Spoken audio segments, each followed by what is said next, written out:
Sijui unapata na nini? Si Grace huyu? Hiyo ni Grace. Ila achana naye, mtondoke.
Mazingira mbona machafu sana? Huyo Grace yuko wapi? Yaani kunitajia hilo jina tu mwenzio nakasirika. Toka asubuhi hata hajaonekana hapa nyumbani. Mtoto ataenda kunipanda kichwani huyu.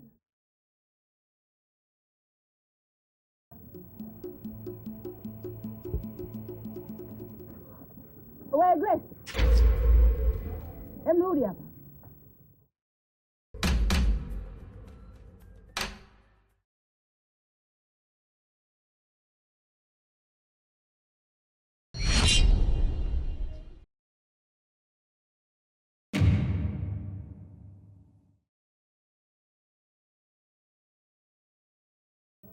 Mbona kama una hofu vipi?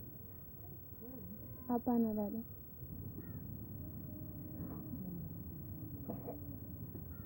Wewe naona unaanza kunizoea, si ndio Unanipanda kichwani Unazurura tu hapa, usafi nani akufanyie? Nataka nijue ulikuwa wapi? Nilikuwa kwa Unyango dada.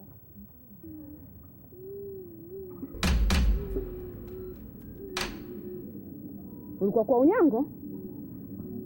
Kwa hiyo huko ndo kumekufanya unarudi hai mpaka ushindwe kunifanyia usafi, si ndio? Hapana dada. Sasa hivi ninavyoongea na wewe, chukua fagio uanze kunifagilia mazingira ya nyumba yangu. Umenisikia? Eneo langu lile jeupe. Sawa dada, nimekuelewa. Kinachelewa nini? Yaani nilikuwa sikipendi mtoto mwingine hii kukelana tu saa hizi. Lakini dada, mbona kama haipo sawa kweli? Na umemuona? Atajua mwenye na kilanga chake. Kilanga?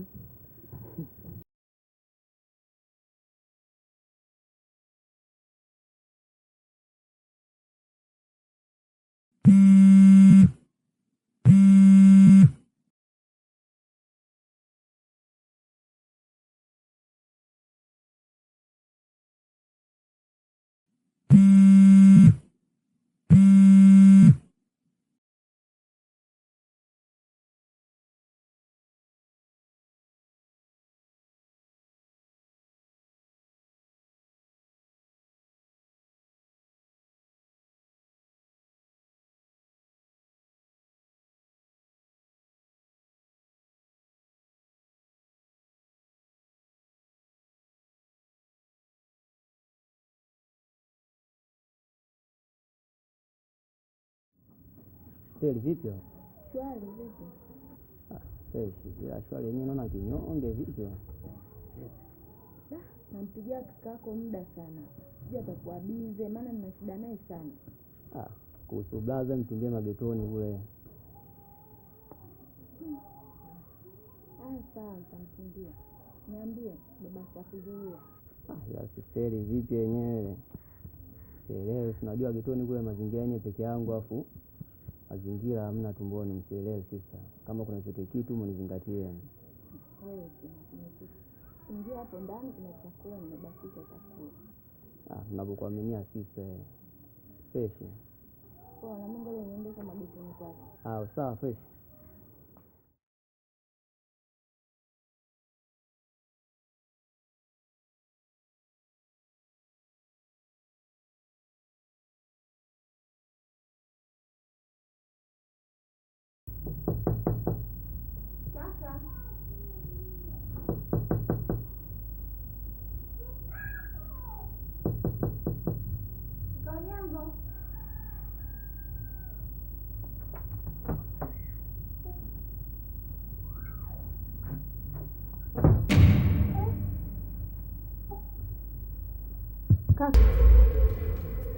Kaka. Kumbe umelala kaka. Kaka. Nakupigia simu muda mrefu huo. Mbona upokei simu?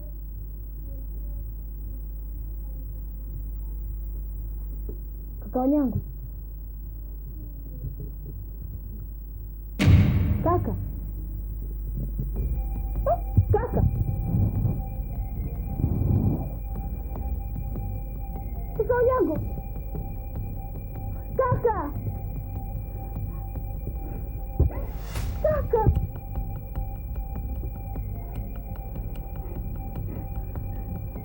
Kaka wanyangu.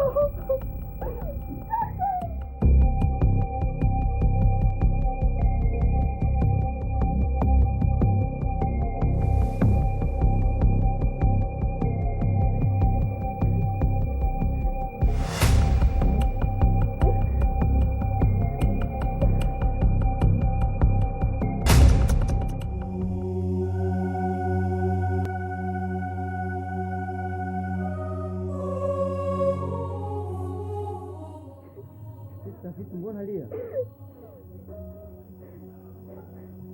Siamini. Nilichokikuta siamini.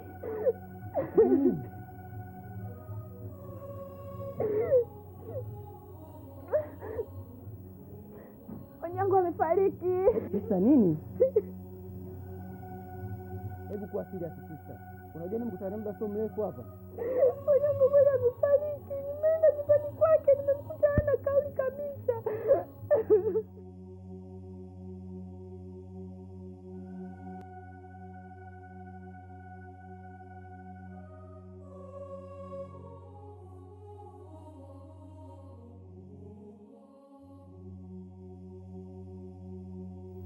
Sasa sikia, nimeshavurugwa hapa hata sielewi sisi nifanye nini. Naomba wapigie simu watu wote, ndugu na jamaa, wataarifu kuhusu msiba. Nipo ndani.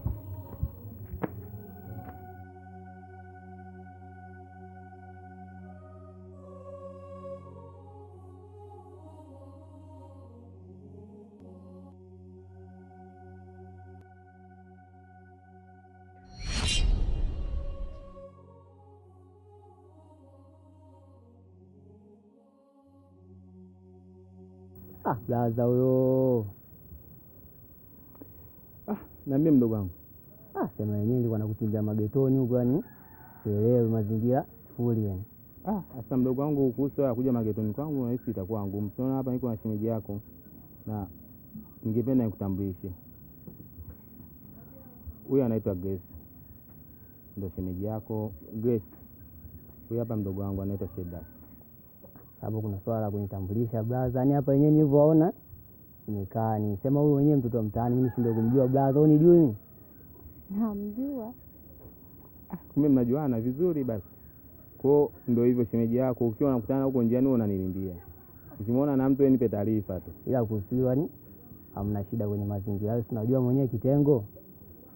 ila sasa shida mwenyewe sielewi, tumboni mazingira zero brother. Sasa hapa mimi mwenyewe apeche alolo, afu ukija kuzingatia leo siingia kazini. Kwa fanya hivi, panda tu kule juu kwa sisteri. Tutaangalia baadaye mimi nitajua na kuzingatia vipi. Sema wenyewe shega hamna noma. Fresh.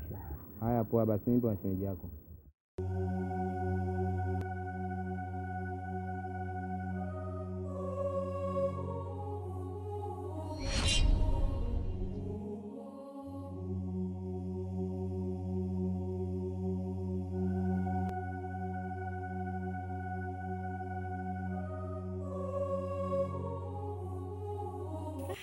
Wewe vipi mbio kushtuana? Dada, hivi unajua nimechanganikiwa. Kilichokuvuruga kitu gani? Mpaka wataka kunidondosha. Yaani nimepita huko nimesikia kwamba Onyango amekufa. Sijui kweli. Sasa usichokiamini kipi, kufariki Onyango au nini usichokiamini? Imekuwa ghafla, alikuwa haumwi dada. Alikuwa haumwi yule. Embu acha kuchanganyikiwa bwana. Nenda ndani tutakuja kuongea vizuri. Mbona kama hujashtuka dadangu? Haja kushtua hili. Uone kwamba tukio zito. Nimeshtuka mdogo wangu. Unataka nishtukeje tena? Dada, kumbuka alikuwa mpenzi wangu. Lazima niumie eti. Sio kwamba kwa kuwa nimemwachia Grace kwamba simpendi. Bado nampenda, nimemwachia tu kwa kuwa yani dada wewe hujui tu unajisikiaje yani.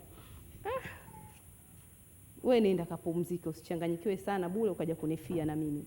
Tutaongea vizuri. Sawa.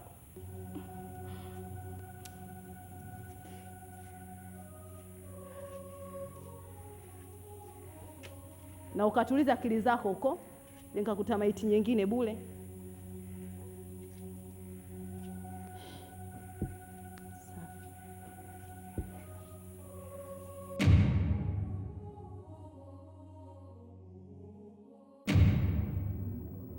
Nashukuru Mungu tumemhifadhi kaka yetu salama. Lakini kitu kinachonisikitisha, kaka yetu hajaumwa. Yaani hata sijamsikia anasema kichwa kinamuuma. Lakini ghafla tu. Au wewe ndugu yangu unajua?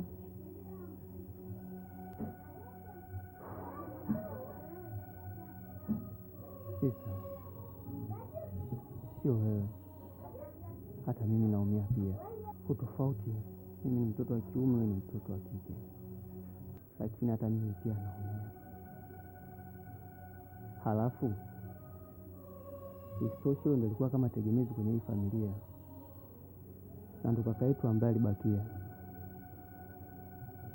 Na maana yake sasa mimi ndo itabidi nisimame sasa kama baba wa familia, kwa sababu mimi ndo mtoto wa kiume ambaye nimebakia kwenye hii familia.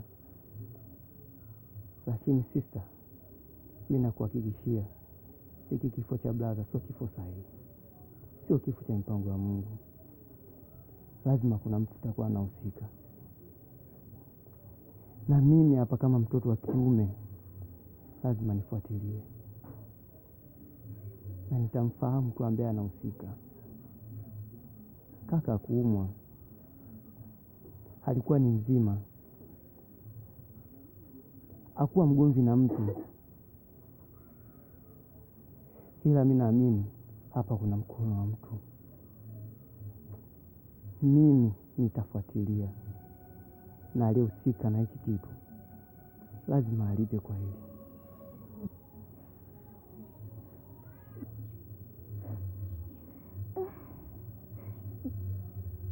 Mimi mwenyewe inabidi tu nianze kufuatilia.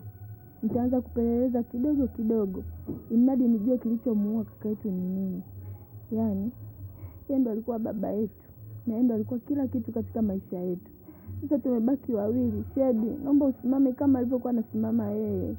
Sister, sasa hivi wewe tulia, kwa sababu limeshapita na hatuwezi kulirudisha nyuma. Hata kama tukasema tukae tuanze kulia, mimi ninaondoka, naenda magetoni, naenda nyumbani. Wewe fuatilia kivyako, mimi nafuatilia kivyangu. Alihusika na hili lazima alipe. Sawa, kuwa makini basi unapoenda.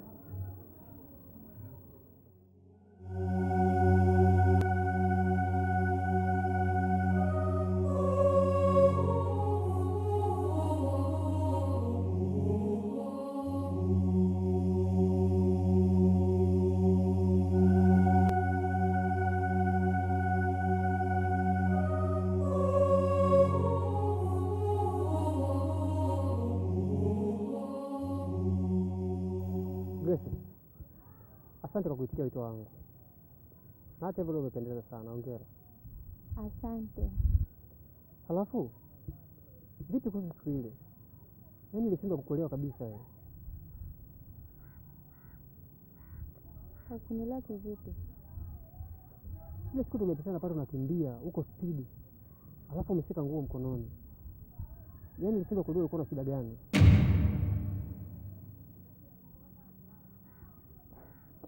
Tuachane na hayo mambo. Tuzungumze ambacho umenitia hapa. Basi sawa. Mimi ni kitu ambacho nimekuitia hapa. Ni kuhusu ile ombi langu. Vipi kuhusu ile ombi langu?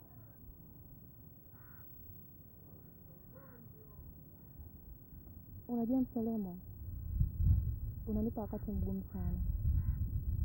Kiasi kwamba nashinda hata sijui nikwambiaje. Grace, mimi ni mwanaume. Na tena ni mwanaume ambaye nina hisia. Na ni mwanaume ambaye najua kupenda pia. Kwa hiyo mpaka nikakufuata wewe na kuzungumza na wewe, moyo wangu ndio umenituma kwako. Niko na mapenzi na wewe pia. Natamani sana uweze kuzielewa hisia zangu. Nakuhitaji kweli. Nakupenda Grace. Hebu nipe nafasi niwe na wewe. Sawa. Nakubali. Lakini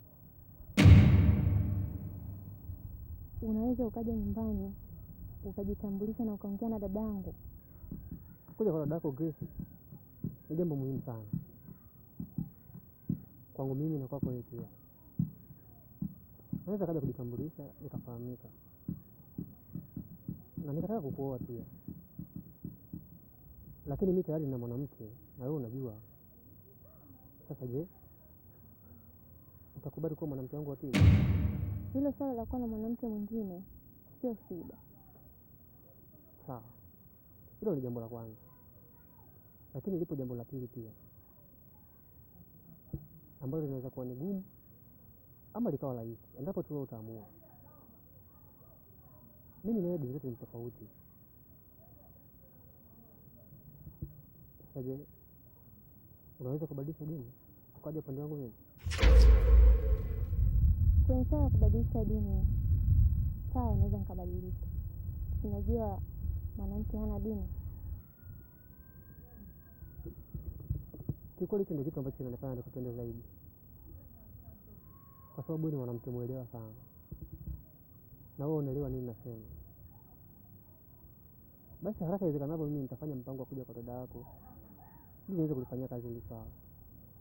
Kwa sababu nishajua mke wangu mdogo ambaye naweza kufanya vitu vingi vizuri. Kwa sababu tayari unaishi ndani yangu. Sawa, nitafurahi kama ukifanya hivyo. Basi sawa. Nashukuru kwa kunielewa.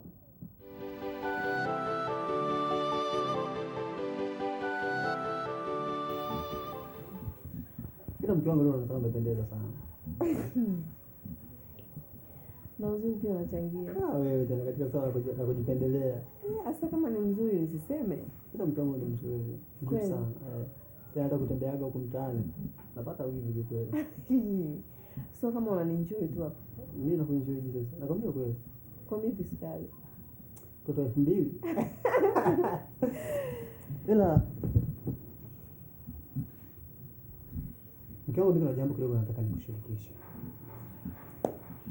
Kwa sababu nimeona peke yangu siwezi kufanya maamuzi, afu itakuwa ni kitu kibaya sana kama nitafanya maamuzi mwenyewe na nilikuwa niko na mwenzangu. Sawa. Lakini jambo fulani ambalo liko serious kidogo pia. Na usikiliza niambie tu jamani.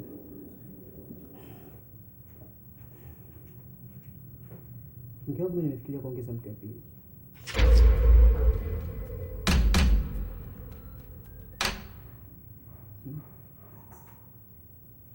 Wewe. Yaani nilichokisikia nimesikia vizuri ama masikio yangu ndo yananidanganya? Unataka kuongeza mke wa pili? Ndiyo.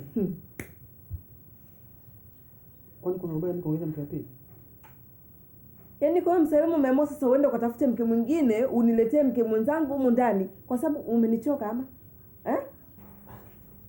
Madina, mimi nitaoa, lakini mwanamke tafuta sehemu nyingine. Yaani ni kwa nini uoe? Kwa nini uoe? Kipindi unanitongoza, si umeniambia kwamba utakuwa na mimi tu mpaka kufa kwetu, tutakuwa tu wawili. Mke wangu, nadhani umesahau. Mimi ni Muislamu. Kwa hiyo dini inaruhusu mimi kuoa mwanamke. Mimi siliafiki hilo. Siliafiki kabisa. Unakosea sasa. Ina maana mimi ningechukua tu maamuzi ya kwenda kuoa bila kukwambia. Yaani ni kwa nini uoe? Kwa nini uoe?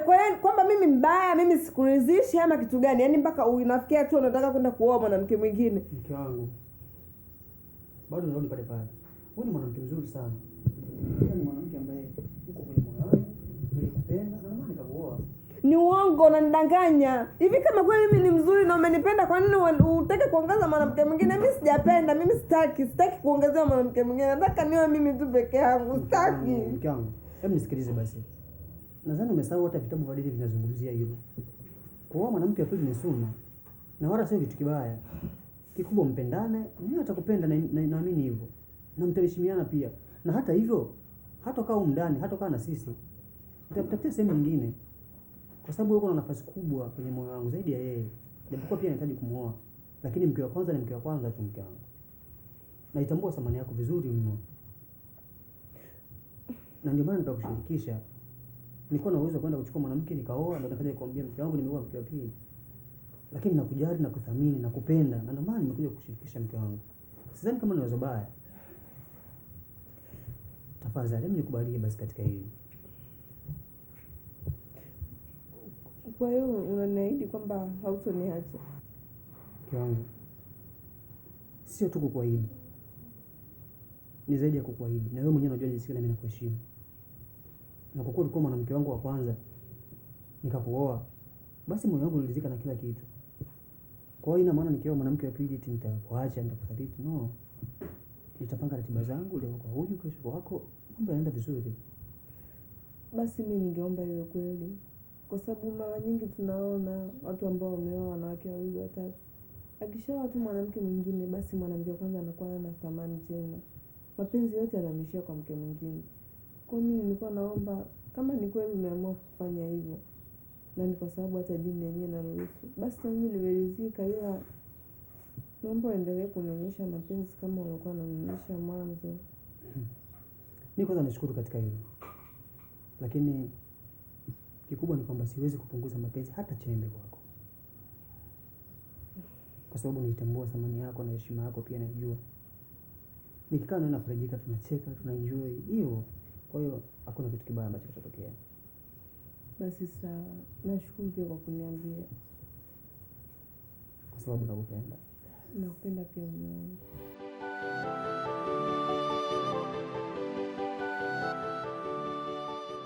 Dada, naambie Grace. Kama nilivyokuambia mwanzo, kuna mgeni ambaye atakuja. Mgeni wenyewe ndio huyo hapa. Mselema. Mselema, karibu sana. Hapa ndo nyumbani. Asante sana. Oh, mgeni wenyewe kumbe Mselema. Nafahamu. Karibu nyumbani. Nimekaribia dada Ndema. Nakusikiliza. Sasa nimekaribia. Ila uje wangu hapa nimekuja kwa sababu ya Grace. Ya Grace? Yeah. Amefanyaje tena? Kiukweli Grace nimeanza kumfuatilia muda mrefu sana. Na nimekuwa nikifuatilia nyendo zake zote pamoja na mienendo yake yote. Kiukweli ni mwanamke ambaye nimetokea kuvutiwa naye sana. Yaani ni mwanamke ambaye nimetokea kumpenda. Na tumezungumza mambo machache. Na ombi lake lilikuwa ni mimi kuja kwako wewe kujitambulisha. Nikaona si vibaya kama nitakuja leo nitambue. Kwa sababu hukuwa umejua kama mgeni mwenyewe ndio mimi. Basi mgeni mwenyewe ndio mimi na nimefika.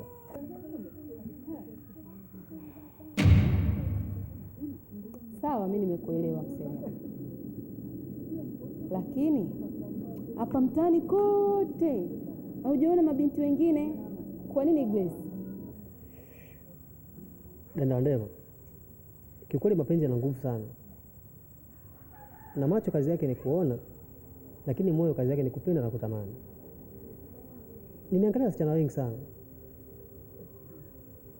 lakini moyo wangu uliangua kwa binti hapa, na nikaona si vibaya kuja kujitambulisha kwako kwa sababu alitamani iwe hivyo, na mimi sikutaka kuvunja moyo wake. Sawa Mselemu, mimi nimekuelewa, lakini wewe si una mke? Hadi na ndema kweli, mimi nina mke, lakini dini yangu inaruhusu kuwa mpaka wanawake wanne, na uzuri ni kwamba Grace nilizungumza naye na alinielewa na akakubali kubadilisha dini, na ndio maana nikaamua kuja moja kwa moja kukudhihirishia hili mbele yake. Kikweli nampenda sana Grace.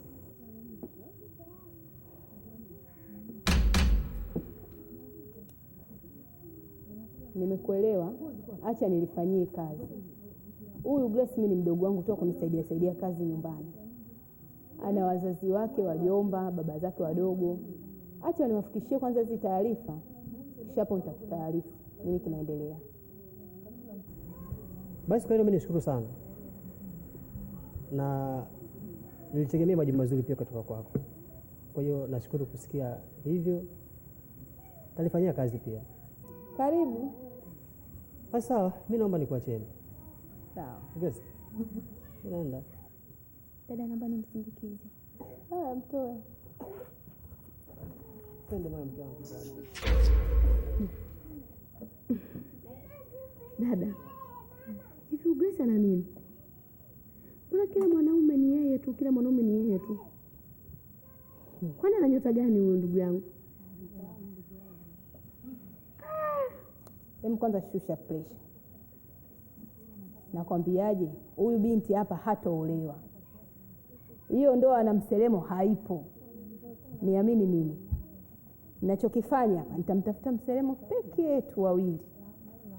Nimuelezee kinaga ubaga. Atakiwa kae mbali na huyu binti. Kwa nini haja kuona? Mama nakupenda dadangu. Kanikwaza. Hilo limeisha. Niachie mimi. Usiniangushe.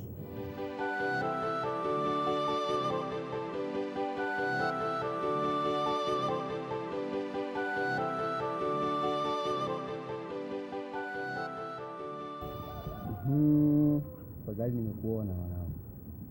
Yaani naelewa kila kitu ambacho umekifanya wewe, usinifanye kama sielewe. Unaelewa, afu kwenye msiba wa blaza hujatokea vipi?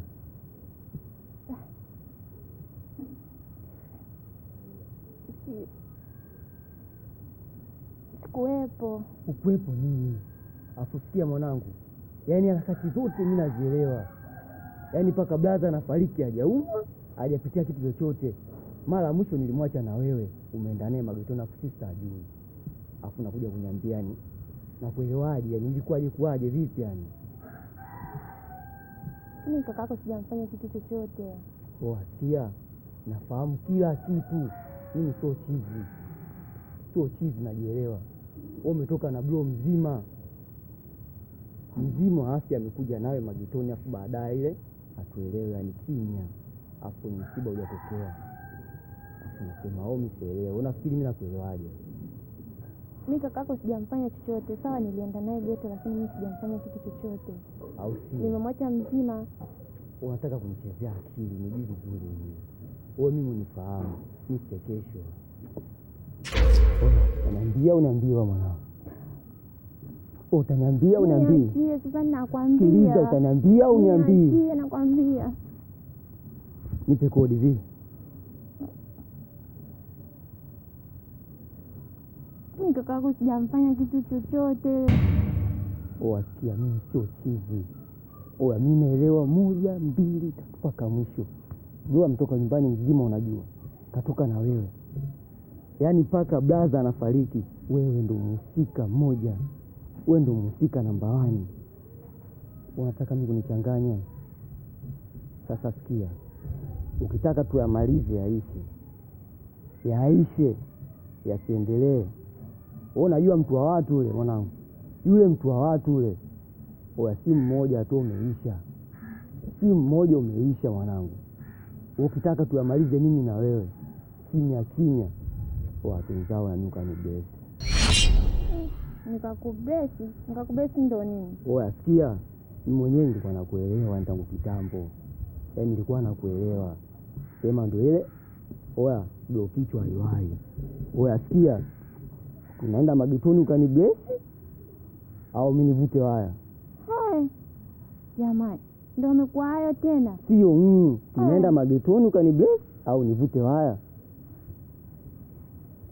Mimi sichekeshe, chapu jibu. Sawa, nimekubali. Haya, Rodi ongoza magetoni. Chapu naangalia nini wewe?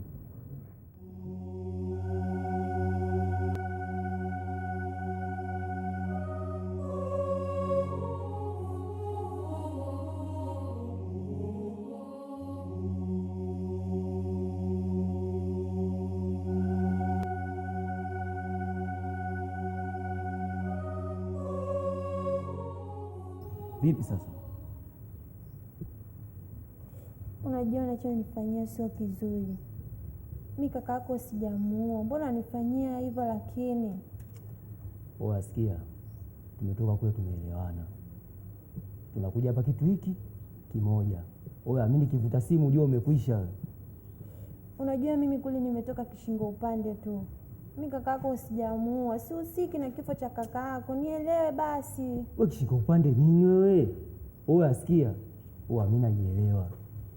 Sema unaingia au nivute waya? Usinizingue. Sawa. Chapu basi. Unaangalia nini? Zama ndani huko.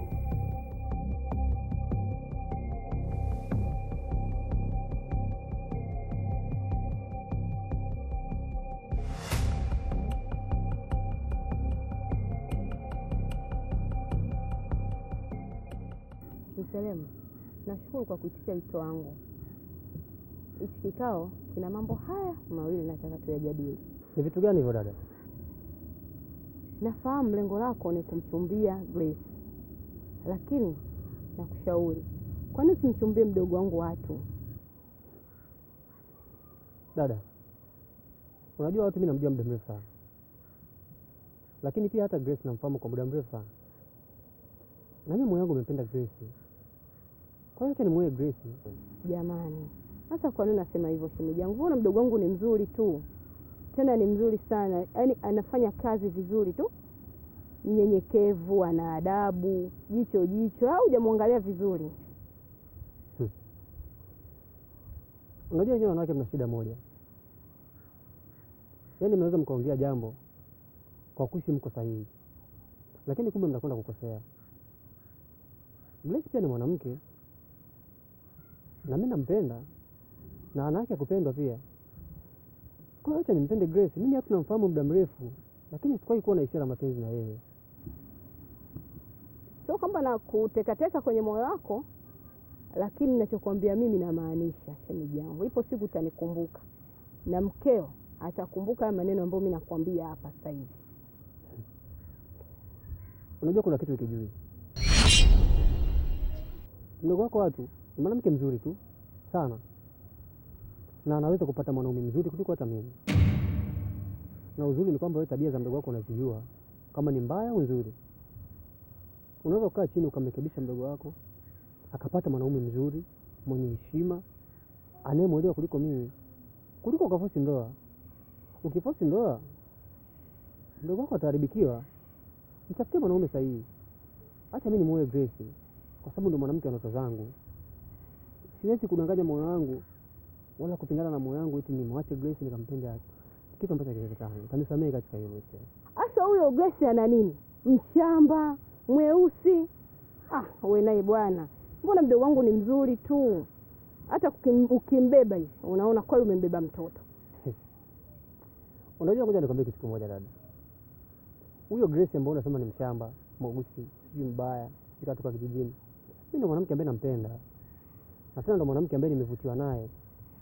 Hivyo vyote ambavyo unavizungumza ndio vitu ambavyo vinafanya mimi nimpende. Grace ni mwanamke mzuri sana. Mdogo wako wewe ni mtu wa mjini, ni mwanamke wa mjini.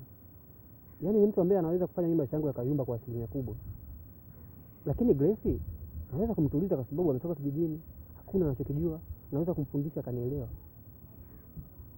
Mimi kama kuna sababu yeye kutaka mdogo wako aelewe kwa haraka hivyo. Na kusikitikia sana kwa sababu ujue hilo unalolisema. au hicho ambacho unataka kukifanya. Wewe shida yako sikuwa mke wa pili. Kwani mimi watu wangu wana nini jamani? Au mpaka nilie hapa? Nilie au nitalia ujue mimi? Unajua unanivuruga kabisa. Kwani mimi watu wangu wana shida gani jamani? Bado nitarudia kusema, nitafutie mdogo wako mwanaume sahihi. Mimi sio mwanaume sahihi kwa sababu ya mdogo wako au kwa ajili ya mdogo wako. Kila mtu ana vitu ambavyo vinamvutia kwa mwanamke. Naweza kawa ni tabia au urembo wake. Wewe huwezi jua ni kitu gani ambacho mimi kinavutia kwa Grace. Japokuwa unamdharau na kumwona hana thamani, ila kwangu ni mwanamke mwenye thamani kubwa. Na mimi naijua thamani yake. Japokuwa umekaa naye kwa muda mrefu, lakini unaweza usione thamani yake. Ila thamani ya mapenzi, moyo ndio unatambua. Na mimi moyo wangu unatambua na umependa. Na nahisi moyo wangu umekaa sehemu sahihi. Siwezi kumwoa watu. Mimi kwa leo naomba niishie hapo. Lakini kukwambia yote haya ni kwa faida yako wewe na maisha yako na mkeo. Kwa hilo